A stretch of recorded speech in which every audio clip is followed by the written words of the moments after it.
बंगाल की सियासी भट्टी में एक बार फिर एसआईआर का मुद्दा गर्म हो चुका है। बयानों की आंधी सिंहासन पर बैठे लोगों को सीधे चुनौती दे रही है।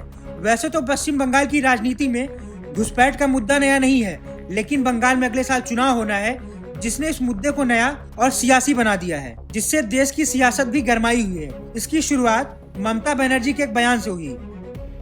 আমাকে আঘাত করলে আমি সারা ভারতবর্ষ হিলিয়ে দেব, এটা মাথায় রেখো। ইলেকশনের পরে আমি একটু দেশটা চষে বেড়াবো। दरअसल ममता बनर्जी ने एसआईआर को अपना सियासी हथियार बनाकर बंगाल में अपनी सियासी जमीन बचाने की जुगत में लगी हैं और बीजेपी ममता बनर्जी के इस पैतरे को समझ गई है, जिसके बाद बीजेपी ममता बनर्जी के सत्ता को सीधे चुनौती दे रही है। देखिए, ममता बनर्जी तो मुख्यमंत्री नहीं रह पाएंगी ज्यादा दिन तक। जब भी चुनाव होगा उनकी विदाई तय है, लेकिन वो एसआईआर को मुद्दा बना रही है, ध्यान भटकाना चाह रही है। जिस तरह एसआईआर बिहार में हुआ किसी को कोई दिक्कत नहीं हुई, लेकिन राहुल गांधी ने मुद्दा बनाया। अब ममता बनर्जी जानबूझकर पश्चिम बंगाल में एसआईआर को मुद्दा बना रही है। अपनी नाकामी छुपाने के लिए उन्होंने चुनाव आयोग को टारगेट करना शुरू कर दिया है, एसआईआर को टारगेट करना शुरू कर दिया है। बीएलओ के साथ गड़बड़ की जा रही है, झूठा इल्जाम लगा रही हैं। बहरहाल आपको बता दें, बंगाल में वोटर लिस्ट का मुद्दा हमेशा से ही सत्ता की चाबी रहा है और एसआईआर से वोटर लिस्ट का ही शुद्धिकरण हो रहा है, जिससे ममता बनर्जी तिलमिलाई हुई हैं। ममता बनर्जी का आरोप है एसआईआर के नाम पर बंगाल को टारगेट किया जा रहा है। इसलिए ममता बनर्जी ने मथुआ बाहुल इलाकों में रैली की और बीजेपी को निशाना बनाया। अब आखिर ममता बनर्जी अचानक मथुआ समुदाय का गढ़ कहे जाने वाले बनगांव क्यों पहुंची, आइए उसे समझ लेते हैं। बंगाल में अगले साल चुनाव, ममता का मथुआ वाला दांव। पश्चिम बंगाल के चुनाव में मथुआ समुदाय को किंग मेकर माना जाता है। बंगाल में लगभग 3 से 5 करोड़ अनुमानित यानी कि कुल मतदाताओं का 20 से 25% है। मथुआ समुदाय के लोग मुख्य रूप से बांग्लादेश से आए हिंदू शरणार्थी हैं। 1947 और 1971 की विभाजन के बाद पश्चिम बंगाल में बस गए। यही वजह है कि ममता ने मथुआ समुदाय के बीच एसआईआर का मुद्दा उठाया। हालांकि इसके पीछे की असल वजह बंगाल में बीजेपी की मजबूत स्थिति है। जिस तरह से बीजेपी लगातार मजबूत हो रही है, उससे तो यही लगता है कि इस बार अगर कुछ परसेंट वोट में इजाफा कर लिया तो टीएमसी की सरकार का जाना तय हो सकता है।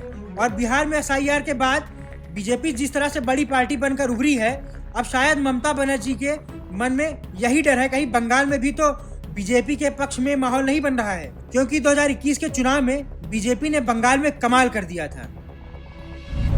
क्या है ममता बनर्जी को डर? 2021 के विधानसभा चुनाव में बीजेपी को 38% वोट के साथ 77 सीटें मिली थी।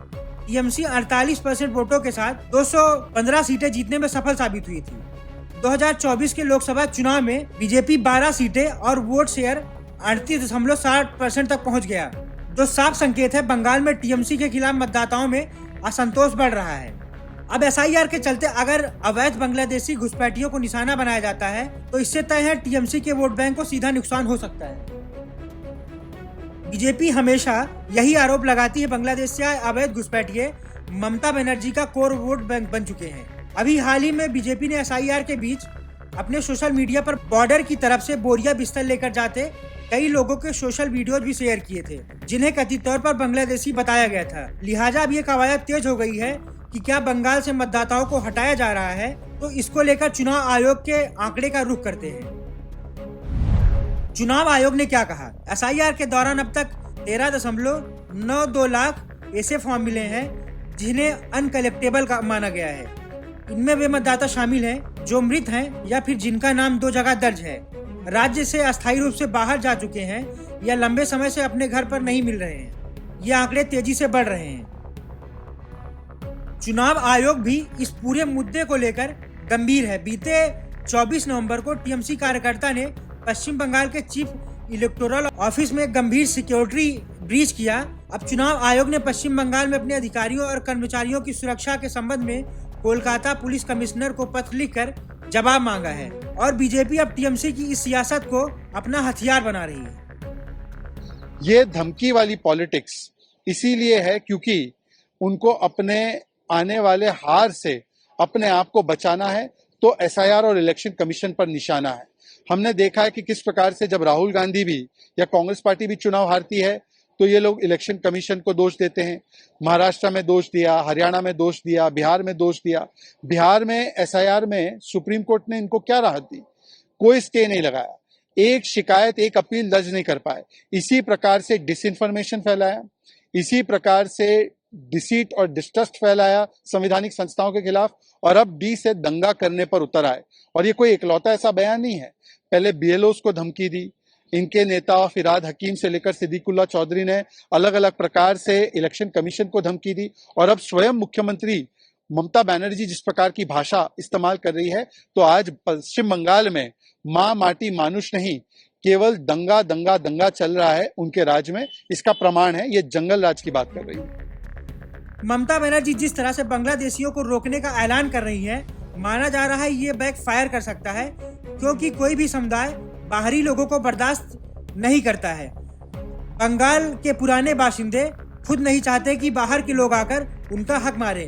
फिलहाल एसआईआर को लेकर बढ़ते विवाद के बीच चुनाव आयोग ने अब टीएमसी के 10 सदस्यीय प्रतिनिधि मंडल को 28 नवंबर को बैठक का समय दिया है। क्या बंगाल की सियासत में एसआईआर को लेकर जो तूफान उठा है वो सिर्फ वोटर लिस्ट शुद्धिकरण का है, या फिर सत्ता की बिसात पर रखा गया कोई बड़ा सियासी दांव? क्या ममता बनर्जी की बेचैनी वाकई मथुआ वोट बैंक की खिसकती जमीन का संकेत है, या बीजेपी के बढ़ते जनाधार का डर? Bureau report, Punjab Kesari TV. हमसे जुड़े रहने के लिए हमारे YouTube चैनल को सब्सक्राइब करें और नई वीडियो की नोटिफिकेशन के लिए बेल आइकॉन को दबाएं।